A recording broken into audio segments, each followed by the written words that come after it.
گرہن لگنے پر کرنے کے کام کیا ہے؟ ذکر، دعا اور استغفار کی طرف لپکنا، کثرت سے استغفار کرنا، تسبیح، تحمید اور تہلیل کہنا، عذاب قبر سے پناہ مانگنا۔ آپ نے جب طویل قیام کیا تو فراغت کے بعد جو کچھ اللہ نے چاہا اسے بیان کیا اور پھر لوگوں کو حکم دیا کہ وہ عذاب قبر سے پناہ مانگے۔ صدقہ کرنا، سنن نبی داؤد کی روایت میں آتا ہے کہ جب تم یہ کیفیت دیکھو تو دعا کیا کرو، تکبیر بیان کرو اور صدقہ کیا کرو۔ غلام آزاد کرنا، اسماء رضی اللہ عنہ کہتی ہیں کہ نبی صلی اللہ علیہ وسلم نماز کسوف کے موقع پر غلام آزاد کرنے کا حکم دیا کرتے تھے۔ تو کسوف کی نماز دن میں ہوگی اور چاند گرہن کی رات میں ہوگی، اور چونکہ آپ نے اس کا حکم دیا تھا پڑھنے کے لیے، لیکن پھر بھی نفلی نماز ہے، اگر کسی مجبوری سے انسان نہ پڑھ سکے تو کوئی بات نہیں۔ اس کے لیے اذان نہیں ہوتی لیکن اعلان ہوتا ہے، ان الصلاۃ جامعۃ۔ اگر حرم میں کبھی آپ ہوں تو وہاں ان الصلاۃ جامعۃ کی آواز کے ساتھ نماز کے لیے بلاتے ہیں اور لمبی نماز پڑھاتے ہیں۔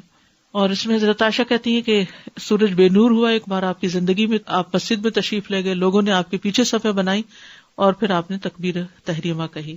مرد اور عورتیں سبھی پڑھتے ہیں، حضرت عائشہ بھی پڑھ رہی تھی، حضرت اسماء نے دیکھا اور پھر وہ بھی شروع ہو گئی۔ اور اس کا طریقہ تھوڑا سا مختلف ہے نماز کا، اس میں تکبیر تحریمہ کہے، پھر دعائے استفتاح پڑھے، پھر تعوذ پڑھے، اس کے بعد سورۃ الفاتحہ کے ساتھ سورت ملائے اور لمبی قرات کرے۔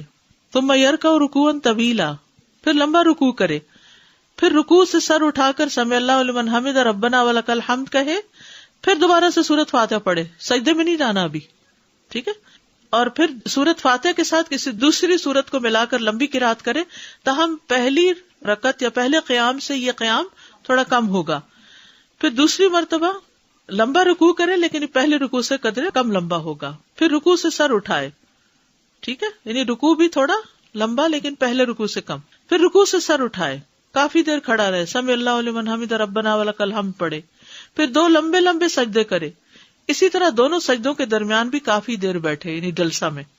اس میں کیا پڑھتے ہیں؟ رب اغفر لی رب اغفر لی، اس کی تکرار کرتا رہے، پھر دوسری رکعت کے لیے کھڑا ہو اور بالکل پہلی رکعت کی طرح دوسری رکعت میں بھی دونوں رکوع وغیرہ ادا کرے، ٹھیک ہے۔ ہر رکعت میں 2 رکوع ہیں اور 2 سجدے ہیں، یعنی 2 رکعتیں بن جاتی ہیں ایک طرح سے، لیکن دوسری رکعت کا عمل پہلی رکعت کے اعمال سے قدرے کم ہوگا، یعنی طول اس کا۔ پھر اس کے بعد تشہد میں بیٹھے اور آخر میں سلام پھیر دے۔ 4 قیام، 4 رکوع اور 4 سجدے بھی ہیں۔ جہری قرات، آپ نے بلند آواز سے قرات فرمائی تھی، اس میں پرمشقت قیام تھا۔